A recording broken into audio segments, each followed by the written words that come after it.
Comment dessiner et peindre un avion? C'est ce qu'on va voir aujourd'hui dans cette vidéo.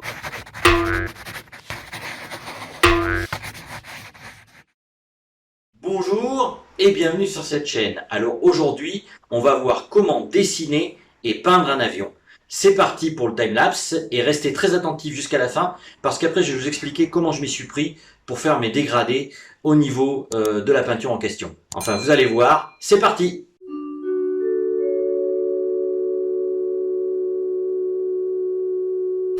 Pour commencer mon dessin, j'utilise des formes synthétiques, à savoir des cylindres, des cônes ou autres, pour pouvoir représenter parfaitement l'avion.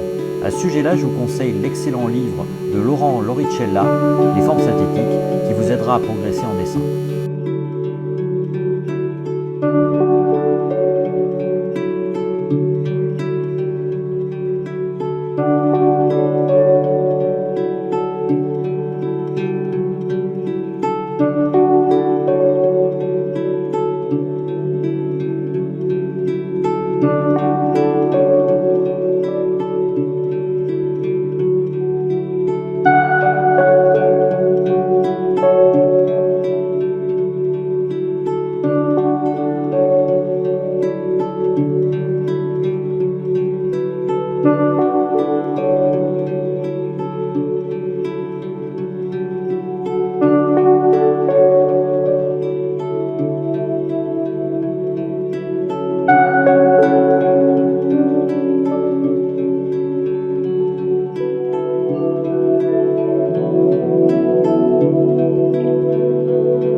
Et on arrive donc à la séquence de fin de cette vidéo.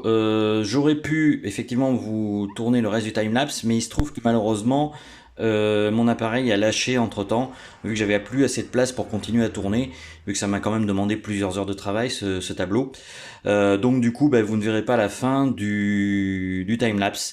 Alors par contre je vais vous expliquer un peu rapidement comment j'ai fait. Alors si vous remarquez, il y a les couleurs donc qui sont plus claires vers le haut et plus sombres vers le bas.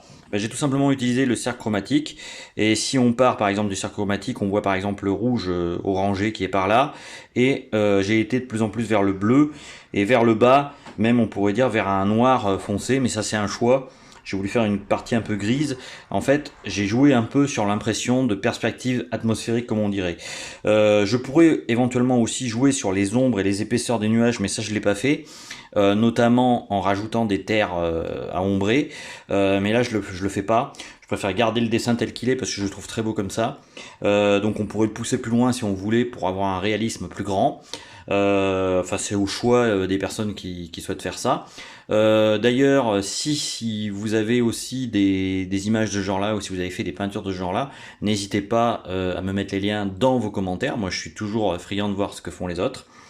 Et puis, autre chose aussi, donc après vous avoir expliqué cette histoire de cercle chromatique, j'ai pour les petits détails ici, j'ai utilisé en fait tout simplement une plume, et donc la plume en fait c'est fait pour gratter à l'endroit où il y a les petits détails comme ça, et ce qui me permet d'avoir disons des détails beaucoup plus précis, et après je passe en rouge par dessus, par exemple pour les coins rouges comme ça, et donc du coup j'obtiens un rendu qui est plutôt sympa au niveau des différents logos